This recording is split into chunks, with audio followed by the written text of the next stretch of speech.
www.attableek.com, the reviver of Iman. Alhamdulillah alladhi hadana lihadha wa ma kunna linahtadiya lawla an hadana Allah.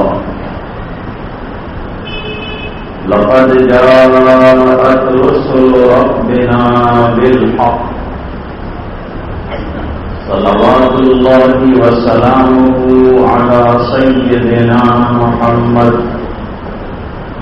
وعلى آله وصحبه وبارك وسلم تسليما كثيرا كثيرا. أما بعد، أعوذ بالله من الشيطان الرجيم. بسم الله الرحمن الرحيم. إنا نحن نزلنا الذكر وإنا له لحافظون. صدق الله العظيم. اللهم صل على سيدنا محمد وعلى آل سيدنا محمد وبارك وسلم.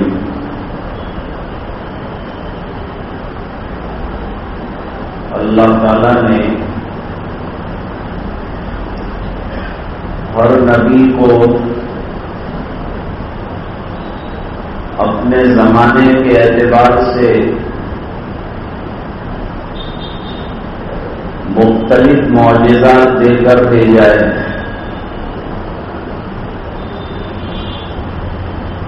آیات بینات دے کر بھیجا ہے،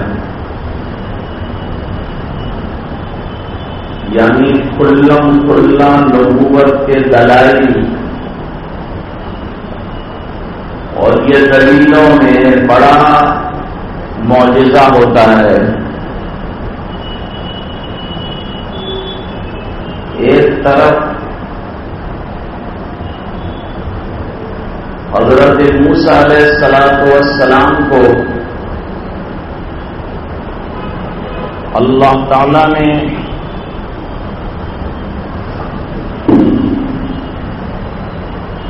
دو معجزات عطا کیے. ایک معجزے کا نام عصا، جو زمین پر پھینکتے تھے اور وہ اژدہا بن جاتا تھا. دوسرا ید بیضا، ہاتھ دامن سے نکالتے تھے اور وہ آفتاب سے بھی زیادہ روشن ہو جاتا تھا. معجزہ دلیل نبوت ہوتا ہے. اور زمانے کے مطابق اللہ دیتے ہیں. حضرت موسیٰ علیہ السلام کا زمانہ یہ جادوگری کا زمانہ تھا.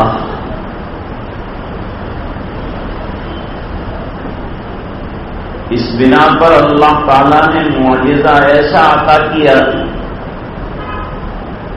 کہ جادوگر حیران ہو گئے.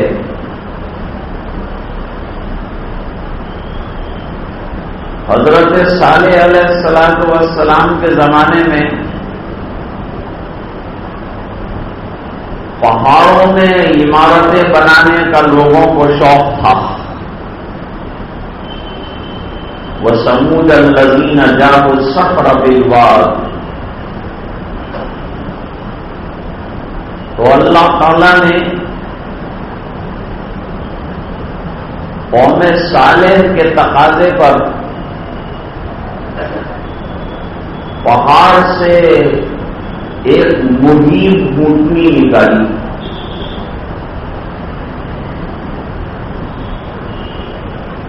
تاجدار مدینہ جناب رسول اللہ صلی اللہ علیہ وسلم کا زمانہ عربوں کی فصاحت اور بلاغت کا زمانہ ہے.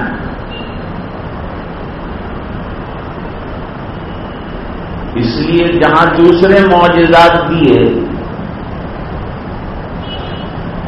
وہاں سب سے بڑا معجزہ نبی کریم صلی اللہ علیہ وسلم کا قرآن کریم ہے. قرآن کریم علمی معجزہ ہے. باقی جتنے انبیاء کرام کو معجزات دیے تھے وہ معجزات ان کے ساتھ چلے گئے. حضرت موسیٰ علیہ السلام تشریف لے گئے تو عصا اور ید بیضا بھی گیا. حضرت عیسیٰ علیہ السلام آسمان پر اٹھائے گئے تو احیاء موتا اور نابینا کو بینا کرنا اور مبروس کو اچھا کرنے کا معجزہ بھی ختم ہوا.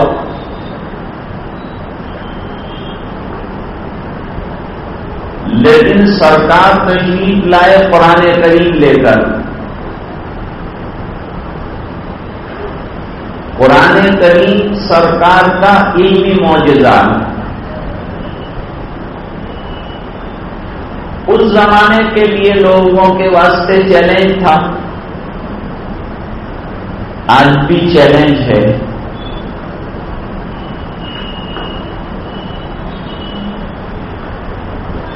اور قرآن کریم کا سب سے بڑا معجزہ یہ ہے کہ ہمارا چھوٹا 6 سال کا بچہ بھی اسے حفظ کر سکتا ہے اور 60 سال کا بوڑھا یاد کرنے بیٹھ جائے تو اس کو بھی یاد ہو جائے گا. یہ اعجاز ہے قرآن کا.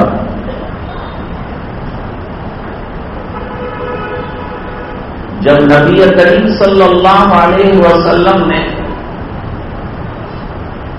قرآن کریم والا معجزہ لا کے رکھا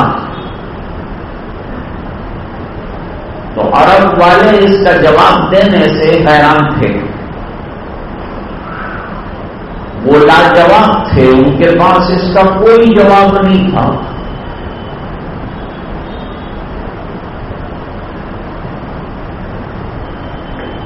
عرب میں ایک بہت بڑا فصیح اور بلیغ آدمی تھا جو نظم میں اور نثر میں بے مثال کلام کہتا تھا.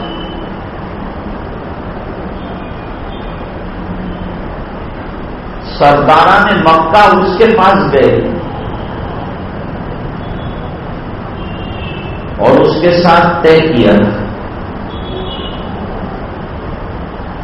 کہ تمہیں قرآن کریم کا جواب دینا ہے.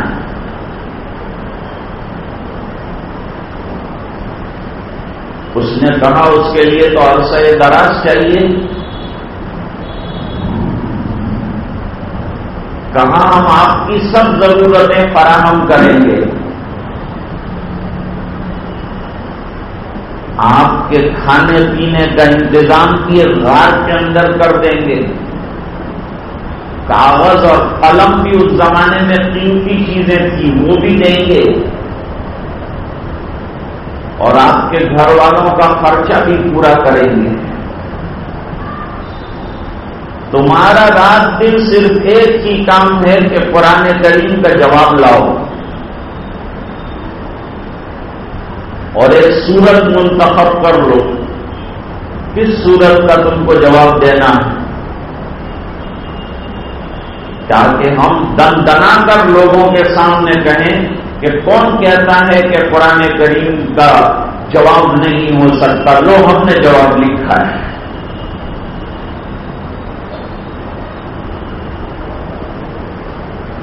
فرماتے ہیں کہ اس کو غار میں کاغذ اور قلم لے کر بٹھا دیا، کھانے کا بڑا توشہ بھی اس کے پاس رکھ دیا، اور ایک عرصہ دراز کے بعد اس کے بعد گئے، چاروں طرف کاغذ کے پرچے پڑے ہوئے ہیں اور یہ ڈھیر کے بیچ میں وہ بیٹھا ہوا ہے۔ کیا ہوا بھائی، جواب لکھ دیا؟ فرمایا جواب روزانہ لکھتا ہوں، اور پھر سورہ کوثر سے اس کو ملاتا ہوں تو مجھے ہنسی آ جاتی ہے، میرے جواب پر کاغذ پھاڑ کے پھینک دیتا ہوں۔ 2 مہینے سے یہ چکر میں لگا ہوں، آج تک جواب نہیں دے سکا، اور باقی کے کاغذ اور قلم تم سنبھالو، قرآن کریم لاجواب کتاب ہے،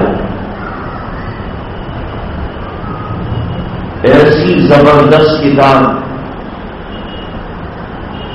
جو اللہ تعالیٰ نے ہمیں عطا فرمائی، اور قیامت تک کے انسانوں کے لیے ہدایت نامہ بنا کر اس کتاب کو بھیجا۔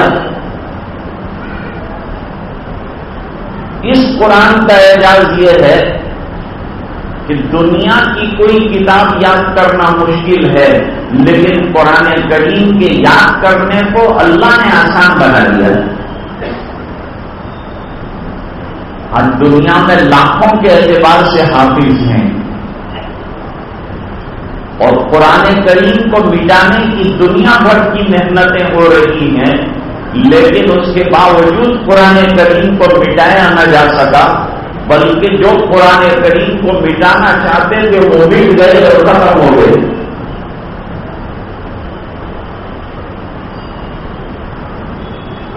میرے والد صاحب رحمت اللہ علیہ اکثر قرآن کریم کے موضوع پر جب گفتگو کرتے تو حضرت فاروق اعظم رضی اللہ تعالیٰ عنہ کا واقعہ بیان کرتے تھے کہ حضرت عمر رضی اللہ تعالیٰ عنہ کی جو زندگی بنتی ہے، جو اتنا بڑا انقلاب آیا ہے، اتنا بڑا شخص اسلام کو ملا ہے، یہ اصل میں قرآن کریم کے اعجاز کی برکت سے ملا ہے۔ حضرت عمر رضی اللہ تعالیٰ عنہ تو نکلے تھے اس ارادے کے ساتھ کہ جا کر یہ قرآن جس پر اتر رہا ہے اسی کو ختم کر دوں گا تو جھگڑا ختم ہو جائے گا، آپس کے اختلافات ختم ہو جائیں گے۔ ایک گھر کے اندر 2 گروہ ہو گئے، قرآن کا ماننے والا ہے، ایک نہ ماننے والا ہے۔ قرآن کریم تو اتفاق کے لیے آیا ہے، کوئی نہ مانے تو اس کی بدقسمتی کی بات ہے، ورنہ قرآن کریم تو پوری دنیا کو ایک کرنے کے لیے آنے والی کتاب ہے۔ اللہ تعالیٰ ارشاد فرماتے ہیں وَاعْتَصِمُوا بِحَبْلِ اللَّهِ جَمِيعًا وَلَا تَفَرَّقُوا، اس رسی کو مضبوطی سے جو تھام لے، اللہ والی رسی کو مضبوطی سے تھامنا۔ عبداللہ بن مسعود رضی اللہ تعالیٰ عنہ فرماتے ہیں حبل اللہ الممدود من السماء هو القرآن، آسمان سے لٹکائی ہوئی اللہ تعالیٰ کی رسی سے مراد قرآن کریم ہے۔ جیسے لفٹ لٹکایا جاتا ہے تو وہ لفٹ جو ہوتا ہے اس میں آدمی بیٹھتا ہے، بٹن دباتا ہے، جہاں چاہتا ہے پہنچ جاتا ہے، جہاں سے لفٹ چھوڑا گیا ہے وہاں تک وہ لفٹ لے کر جاتا ہے۔ قرآن کریم جنت سے چھوڑا گیا لفٹ ہے، جو اس کے اندر بیٹھ جائے گا سیدھا جنت میں پہنچ جائے گا۔ اتنی بہترین کتاب ہے۔ واقعات میں لکھا ہے احنف ابن قیس رضی اللہ تعالیٰ عنہ ایک صحابی، انہوں نے قرآن کریم میں ایک آیت پڑھی، لَقَدْ أَنزَلْنَا إِلَيْكُمْ كِتَابًا فِيهِ ذِكْرُكُمْ أَفَلَا تَعْقِلُونَ۔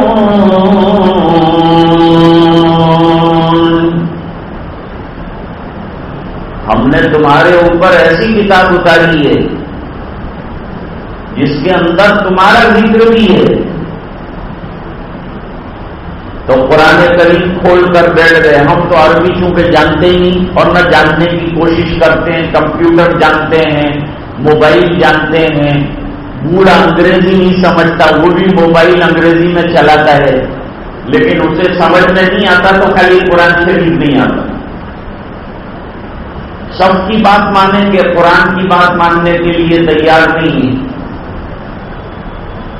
اخبار والے نے لکھا تو دوسرے کے ساتھ لڑے گا، لیکن قرآن میں ہمیشہ کے لیے لکھا ہوا ہے، اس کے لیے کوئی بحث نہیں کرتا۔ اس نے کہا ہے وہ غلط نہیں ہو سکتا، تو محکم الحاکمین نے فرمایا وہ کیسے غلط ہو سکتا ہے؟ اللہ تعالیٰ فرماتے ہیں ہم نے تمہارے اوپر ایسی کتاب اتاری ہے جس میں تمہارا بھی ذکر ہے۔ چونک گئے، قرآن کریم کھولا، مختلف لوگوں کے پاس سے گزر ہوا، مختلف اللہ سے ڈرنے والوں کے احوال پڑھے، فرمایا ایسا تو میں نہیں ہوں۔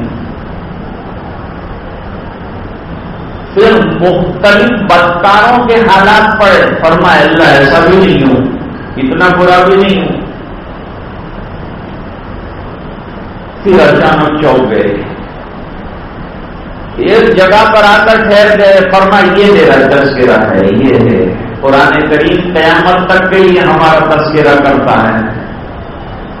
دیکھیے وہ آیت کیا ہے، وَآخَرُونَ اعْتَرَفُوا بِذُنُوبِهِمْ خَلَطُوا عَمَلًا صَالِحًا وَآخَرَ سَيِّئًا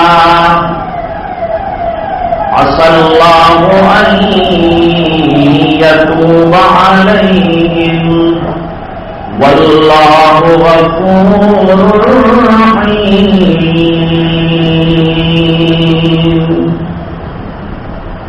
اللہ تعالیٰ فرماتے ہیں ایک گروہ وہ ہے جنہوں نے ملے جلے اعمال کیے، یعنی نیکیاں کرنے کے بعد کچھ لفظیں بھی ان سے سرزد ہو گئی، کچھ گناہ بھی ان سے ہو گئے، کچھ بھولیں بھی ہو گئی۔ آدمی چلتا ہے تو ٹھوکر بھی کھا جاتا ہے، جو چلتا نہیں اسے ٹھوکر بھی نہیں لگتی، تو جو کام کرتا ہے اس سے کچھ نہ کچھ غلطیاں ہوتی ہیں۔ وہ غلطیوں کو اور وہ لفظوں کو درگزر کریں گے تو یہ آدمی آگے بڑھے گا، ترقی کرے گا۔ جیسے ہمارے شبیر بھائی نے ہمارے اس مکتب کے اندر ایک نئے کلاس کو شروع کیا، حفظ کلاس۔ اس مکتب میں 700 بچے اور بچیاں پڑھ رہے ہیں۔ ایک بہت بڑا امت کا آنے والا جنریشن پڑھ رہا ہے اور قرآن کریم کی تعلیم حاصل کر رہا ہے۔ اسی میں سے ایک نئی شاخ نکلی حفظ کلاس کی شکل میں۔ اب 20 بچے الحمدللہ قرآن کریم کو حفظ کر رہے ہیں، ننھے ننھے بچے قرآن کریم کو یاد کر رہے ہیں۔ تو فرماتے ہیں ملے جلے اعمال کیے ان لوگوں نے، نیکیاں کی تو کچھ لفظیں بھی ان سے ہو گئیں، اور امید یہ ہے کہ اللہ تعالی ان کی گناہوں کی معافی کر دے، اور اللہ بڑے مغفرت فرمانے والے ہیں۔ تو یہاں آ کر ٹھہر گئے احنف ابن قیس اور کہا یقیناً یہ میرا تذکرہ ہے، مجھ سے کچھ اچھے کام بھی ہو جا رہے ہیں، اور کچھ برائیاں بھی مجھ سے صادر ہو جا رہی ہیں اور اللہ کی ذات سے میں معافی کا امیدوار بھی ہوں۔ حضرت عمر رضی اللہ تعالیٰ عنہ تلوار لے کر نکلے کہ آج جو یوں کہتا ہے نا کہ میرے اوپر ایک کتاب اتر رہی ہے، میں اس کو خاموش کر دوں گا، میں ہمیشہ کے لیے اس کی زبان بند کر دوں گا، آج اس کو اس تلوار سے تہہ دیر کر دوں گا۔ راستے میں ایک صحابی ملے، کہاں جاتے ہو عمر؟ جواب دیا کہ محمد کے پاس جا رہا ہوں صلی اللہ، اور اس لیے جا رہا ہوں کہ یہ قرآن کریم نے لوگوں کو باندھ دیا ہے، اس شخص نے لا کے ایسی کتاب رکھی ہے کہ جو لوگوں کو باندھتی جا رہی ہے، تو میں جاتا ہوں انہی کو ختم کر دیتا ہوں، تو پھر نہ قرآن رہے گا نہ صاحب قرآن رہے گا۔ چلتے چلتے انہوں نے یوں کہا کہ آپ یہ جو کام کرنے جا رہے ہیں، یہ قرآن کریم جس کو مٹانے کا پلان آپ نے سوچا ہے، یہ قرآن کریم تو آپ کے خاندان میں پہنچ گیا ہے۔ میرے خاندان میں؟ کہا ہاں، تمہارے خاندان میں پہنچا ہے۔ کہا میرے خاندان میں کس کے پاس ہے؟ جواب دیا تمہاری بہن فاطمہ اور ان کے شوہر، یہ دونوں حضرات حلقہ بگوش اسلام ہو چکے ہیں اور گھر میں بیٹھ کر قرآن پڑھ رہے ہیں۔ اب راستہ بدل گیا۔ حضرت عمر رضی اللہ تعالیٰ عنہ نے راستہ بدلا، جا رہے تھے سردار کی طرف، چلے گئے بہنوئی کے گھر کی طرف۔ دروازے پر پہنچ کر ذرا کان لگائے، اندر سے کوئی آواز آ رہی تھی۔ کہا یہ مانوس آواز ہے۔ میں نے غلاف بیت اللہ کے پیچھے یہ آواز سنی ہے۔ حضرت عمر رضی اللہ تعالیٰ عنہ پہلے قرآن کریم سن چکے تھے۔ انہوں نے کہا کہ میری جانی پہچانی آواز ہے، اور بہن بھی پڑھ رہی ہے اور بہنوئی بھی پڑھ رہا ہے۔ بہت زور سے دروازہ کھٹکھٹایا، سمجھ گئے کہ کوئی غصے والا آدمی آیا ہے، کیونکہ دروازہ اتنی زور سے کھٹکھٹانا اس بات کی علامت ہے کہ یہ غصے سے کھٹکھٹایا گیا ہے۔ جو پڑھانے آئے تھے وہ بھی چھپ گئے، اور قرآن کریم کہیں لکڑی پہ لکھا ہے، کہیں کاغذ کے ٹکڑے پہ لکھا ہے، کہیں چمڑے کے ٹکڑے پہ لکھا ہے۔ آج ہمارے پاس کتنا بہترین قرآن ہے، لیکن پڑھنے والا کوئی نہیں۔ وہ حضرات کو لکھنے کے لالے تھے۔ آپ چھوٹا قرآن شریف مانگو تو وہ مل جاتا ہے، بڑا قرآن شریف مانگو تو وہ مل جاتا ہے، بہت بڑا قرآن شریف مانگو تو وہ مل جاتا ہے۔ انڈونیشیا میں کسی نے قرآن کریم لکھا ہے تو اتنا بڑا قرآن کریم لکھا ہے، کتنے سالوں کے اندر جو ہے جا کر کے وہ پورا ہوا ہے۔ بڑودا کے اندر دیکھو 15 پارے چھت تک گئے ہیں، اتنا بڑا قرآن کریم لکھا ہے۔ تو چھوٹے قرآن کریم کے نسخے بھی ہیں مسلمانوں کے پاس، اور بڑے قرآن کریم کے نسخے بھی ہیں۔ یہ سب آسانیاں ہیں۔ کوئی یہ نہیں کہہ سکتا کہ مجھے نظر نہیں آتا تو میں قرآن کریم کیسے پڑھوں۔ نابینا لوگوں کے لیے بھی قرآن پڑھنے کا انتظام کیا گیا ہے، نابینا بھی حافظ ہو رہے ہیں۔ یہ بھی قرآن کا اعجاز ہے کہ نابینا ہے اور پورے قرآن کریم کا حافظ بھی ہے۔ یہ اعجاز قرآنی حضرت عمر رضی اللہ تعالیٰ عنہ دروازہ کھٹکھٹا چکے ہیں. انہوں نے وہ ٹکڑے سمیٹنا شروع کیا، اس کو تھیلے میں بھرا، اس کو بند کیا، اس کو ایک جگہ چھپا دیا، اور بہنوئی اور بہن دونوں نے مل کر دروازہ کھولا. دروازہ کھولنے کے بعد غصے والی ایک شکل نظر آئی. حضرت فاروق اعظم رضی اللہ تعالیٰ عنہ ایک دم ڈر آئے، اندر آ گئے اور پوچھا کہ تم کیا پڑھ رہے تھے؟ بہنوئی سے پوچھا، بال پکڑ لیے، مارنا شروع کیا. انہوں نے کہا میں قرآن پڑھ رہا تھا. حق آ جاتا ہے تو آدمی ڈرتا نہیں، حق بات کے آ جانے کے بعد ڈر ختم. حضرت بلال غلام تھے، لیکن جب کلمہ زندگیوں میں آ گیا تو آقاؤں کا ڈر ختم ہو گیا. حضرت خباب غلام تھے، لیکن جب کلمہ پڑھ لیا مالکوں کا ڈر ختم ہو گیا. جب مالک حقیقی کا ڈر آ جاتا ہے تو دنیا کے بڑے لوگوں کا ڈر نکل جاتا ہے. کیا پڑھ رہے تھے؟ پہلے تو چھپانے کی کوشش کی، کیونکہ یہ زمانہ قرآن کریم کی نشر و اشاعت عامہ کا زمانہ نہیں ہے. سرکار نے ابھی اجازت نہیں دی. جب مار بڑھ گئی، خون آلود ہونے لگے تو کہا کہ میں قرآن کریم پڑھ رہا تھا، اور بہن بیچ میں آ گئی اور کہا اس طرح سے میرے شوہر کو بری طرح مارتے ہو؟ تو پڑھ رہے تھے ہم قرآن، مارو جتنا مارنا. ہم نے قرآن کے لیے مار نہیں کھائی، اس لیے ہم کو قرآن کریم کی قدر نہیں ہے. ہم نے قرآن کریم کے لیے کچھ دیا نہیں ہے، اس بنا پر قرآن کریم کی ہم کو قدر نہیں ہے. جو راستوں پر بیٹھ کر آنے جانے والے قافلوں سے ایک ایک آیتیں سیکھتے تھے اور کھانے کھلا کر اپنے پاس رکھتے تھے کہ نبی پر کون سی نئی آیتیں اتری ہے، ہم کو سکھاتے جاؤ.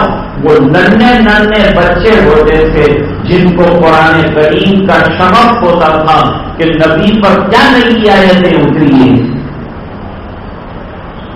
وہ راستوں پر بیٹھ کر قافلوں کا انتظار کرتے تھے کہ کوئی قافلہ مدینے سے آئے گا تو ہم کو قرآن سکھائے گا. آج قرآن سکھانے والے انتظار کر رہے ہیں کہ ہے کوئی بچہ جو قرآن کریم پڑھنے آئے، ہے کوئی بڑا جو قرآن کریم سیکھنے آئے، ہے کوئی قرآن کریم کا طلبگار جو قرآن کریم پڑھنے کے لیے تیار ہو. ہم پڑھانے کے لیے تیار ہیں. کوئی فیس نہیں ہے، کوئی پیسہ نہیں لیا جا رہا ہے. بغیر پیسے کے، بغیر فیس کے، صرف اللہ کے لیے اللہ کی کتاب پڑھانے کے واسطے تیار ہیں. لیکن ہم اتنے سست ہیں کہ اللہ کی کتاب پڑھنے کے لیے تیار نہیں. لوگ کہتے ہیں مسلمانوں پر سخت حالات ہیں. حالات سخت ہیں، یقینی بات ہے، لیکن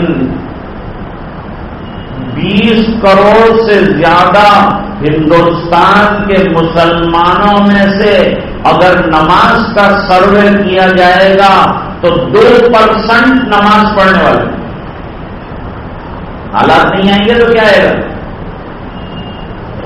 جہاں مسجدیں آباد ہونی چاہیے تھیں، جہاں اللہ سے مانگنے کا نظام زوردار ہونا چاہیے تھا، جہاں اللہ سے عشق ہونا چاہیے تھا، جس گھر میں بیٹھ کر اللہ سے مانگنا چاہیے تھا، وہ گھر کو ہم نے ویران کر کے رکھا ہے. اور ہم چاہتے ہیں کہ ہمارا خود کا گھر آباد رہے. نہیں رہے گا. اگر اللہ کا گھر ویران کر دیں گے، اللہ کی کتاب کو بالائے طاق رکھ دیں گے، سرکار کی سنتوں کی برسر عام مذاقیں اڑائی جائیں گی تو حالات سنگین ہو جائیں گے. حالات بنانا ہو تو علماء سے محبت کرنا سیکھو. حالات بنانا ہو اور سدھارنا ہو تو ائمہ سے محبت کرنا سیکھو. حالات سدھارنا ہو تو مکتب میں پڑھانے والے اساتذہ سے اپنے بچوں کا حال معلوم کرو، ان کو پابندی کے ساتھ پڑھنے کے لیے بھیجو، ان کے سینوں کو قرآن کریم کی روشنی سے منور کرو۔ اس بنا پر کہ اندھیروں والی دنیا میں بھیجنے والے ہو تو پہلے دل میں اجالا تو لاؤ، دل کو روشن کرو۔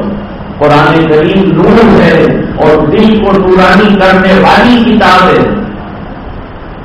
اللہ تعالیٰ قرآن میں فرماتے ہیں اور جاءکم من اللہ نور وکتاب مبین، تمہارے پاس ایک نورانی کتاب آئی ہے، ایک نورانی رسول آیا ہے۔ اگرچہ یہ اختلافی ترجمہ ہے، ورنہ نور سے مراد بھی جو ہے قرآن کریم ہے اور کتاب مبین سے مراد بھی قرآن کریم ہے۔ یہ نور در نور کتاب اللہ تعالیٰ نے ہمیں عطا فرمائی ہے۔ جہاں نور آتا ہے وہاں اندھیرے کہاں رہتے ہیں، وہاں پریشانیاں کہاں رہتی ہیں، وہاں حالات کہاں رہتے ہیں، وہ تو سب ختم ہو جاتے ہیں، اور حالات ہیں تو ہمارے اندر ابھی کمی پائی جاتی ہے۔ حضرت عمر رضی اللہ تعالیٰ عنہ نے پہلے تو بہنوئی کو مارا، زخمی کر دیا، خون کر دیا۔ بتاؤ کیوں پڑھ رہے تھے قرآن؟ جواب دیا حق ہے یہ کتاب، اس بنا پر پڑھتے رہیں گے، اسے نہیں چھوڑیں گے۔ اور بہن بیچ میں آئی کہ تجھے جان لینا ہے نا میرے بھائی تو جان لے لینا، لیکن تم میرے سینے کا اور میرے شوہر کے سینے کا قرآن اور ایمان نہیں لے سکتے۔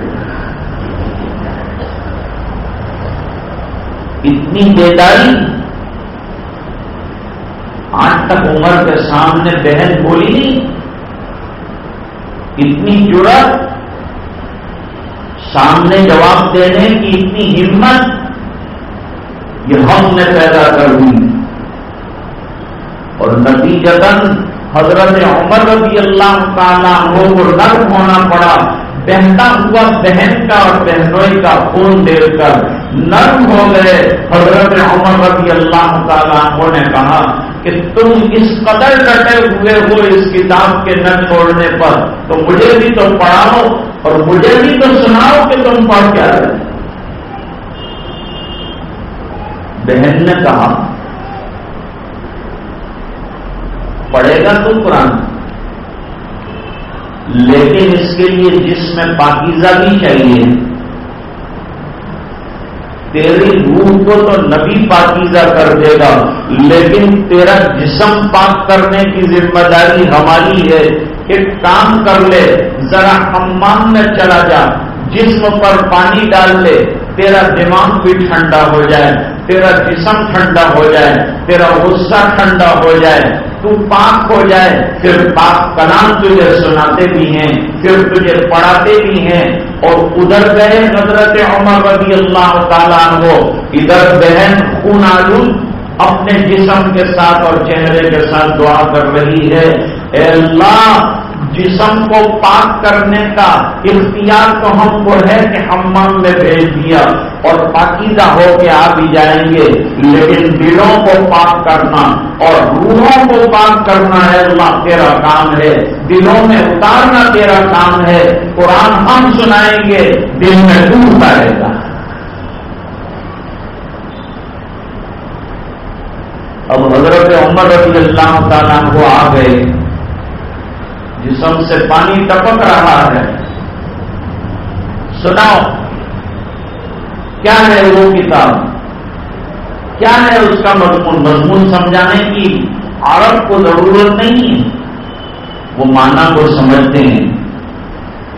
کتنے بڑے سرغنہ مکے والوں کے اتبا جیسے خطرناک لوگوں کا حال یہ تھا کہ وہ آئے تھے سرکار کو چپ کرنے کے لیے اور آفریں کرنے کے لیے۔